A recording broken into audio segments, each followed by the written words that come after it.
Many's the time when I come to get into the tractor, there's a message stuck on the window or there is something inside the cab. So this is what I was greeted with this morning.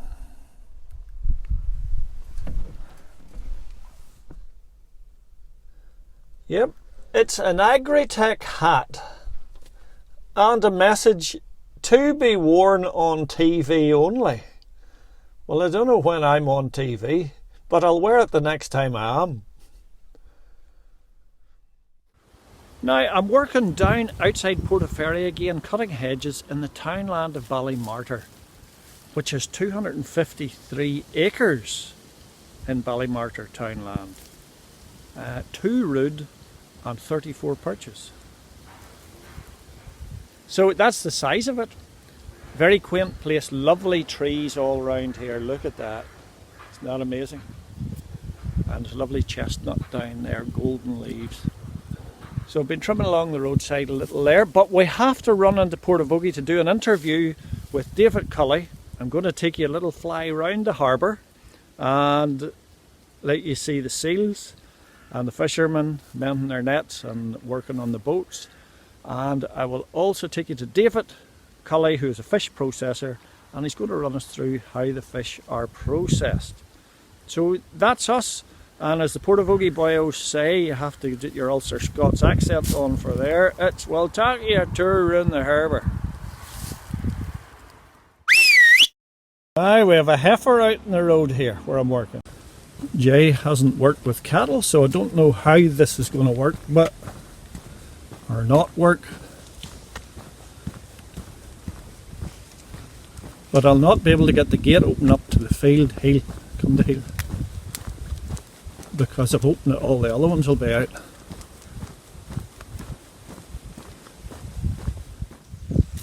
So we've got her into this field here, so that'll keep anything. And she's up, obviously a mate of those ones up in among the trees. But we'll phone the farmer and get her in.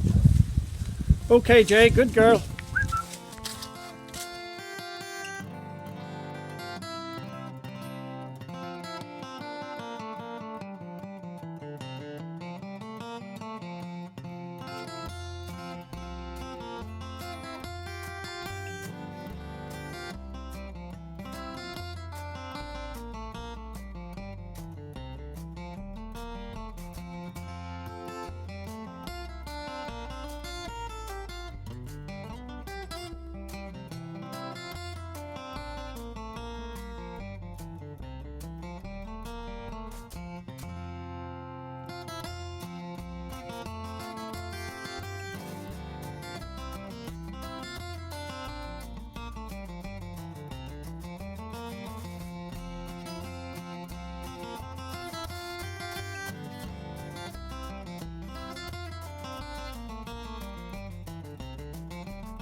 He doesn't like bread, it's just fish he wants.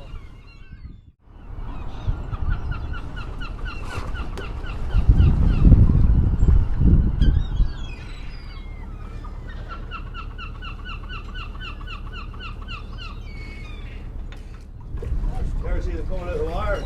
Yep, make them come out of the water.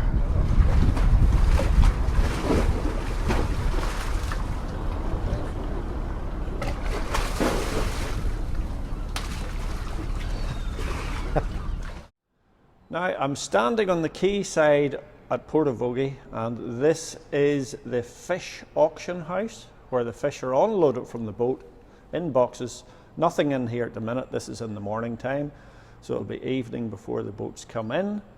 So the fish is landed here, then it's auctioned, and the buyers take the fish home and cut it, skin it, process it. So called in to George Cully and Sons fish merchant here to show you how the fish are processed. So David's going to talk us through that now. Right, I'm just going to take you in just to let you see what happens once the fish comes off the fish market. It comes into the processing plant. I want to let you see it being filleted, skinned and packed and made ready for it to go on to the market. This is a bit of fresh cod here, it's just come off the market. Trevor's going to fillet it for us here. We're just going to put it in the bench here now, just going to let you see it being filleted and the process of getting it ready for market.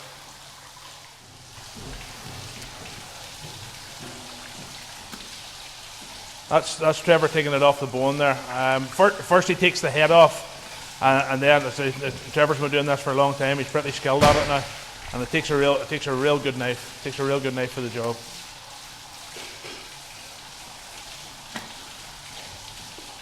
But as you see, you need to leave as little meat on the bone as possible for your yield, but at the same time you don't want to be leaving any excess bones on the fillet.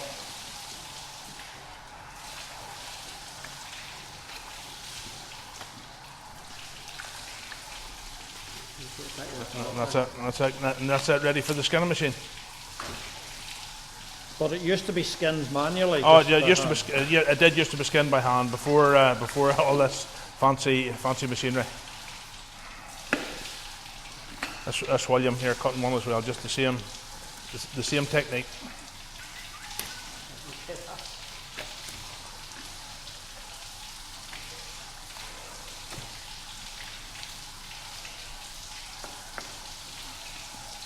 There's no. I've been in many places around the world, and I've never seen cod as good as what we have in the Irish Sea. Unfortunately, the guys are just not allowed to land enough of it. The quota system is a wee bit of a problem for us, but the cod in the Irish Sea is the best in the world.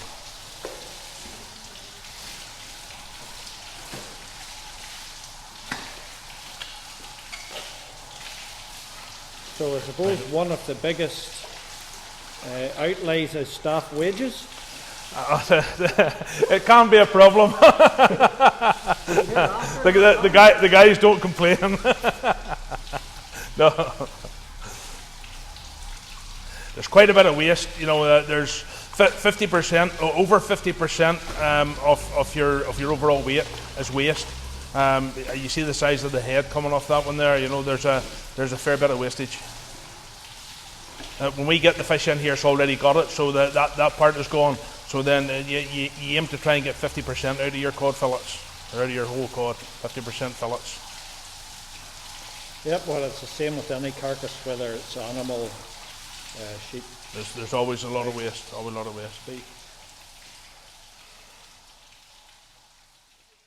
This is a Batter 51 skinning machine. It's basically designed for skinning mostly cod, haddocks, designed mostly for whitefish. Alright, I'm just going to let you see it in operation here now, taking the skin off the fish. That's the way it starts.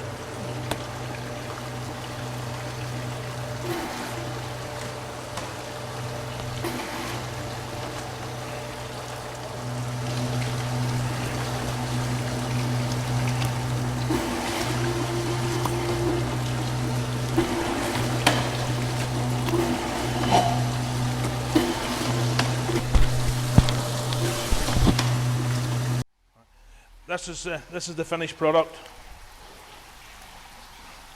So it's beautiful Irish Sea cod fillets. As I say, unfortunately, we're just not allowed to land enough of them. But once it's packed, skinned, packed, weighed up in stones, and then we have an ice maker here. So it's your fish is iced up, lidded up, labelled, and ready for the customer or for the market stall.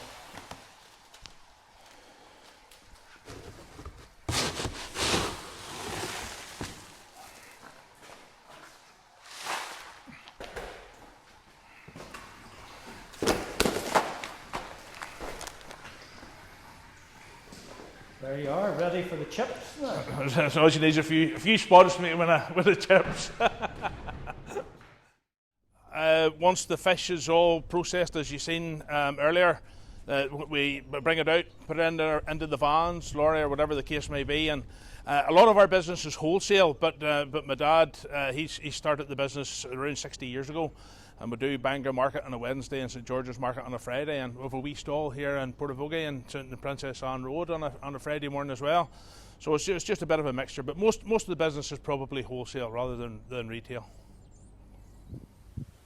So there we are, folks. That's another episode over. Thank you very much for watching in. Now, I was just looking at this wonderful, immaculate bit of fencing, straight as an arrow lines, tight wire, no skimping on the posts, and I wondered who on earth could have done this job. I think it was Pen Fencing.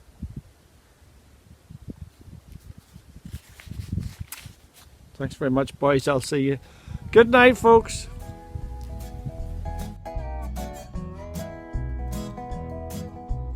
Working on a farm up at the crack of dawn. Jump out of bed and get your overalls on. Get your overalls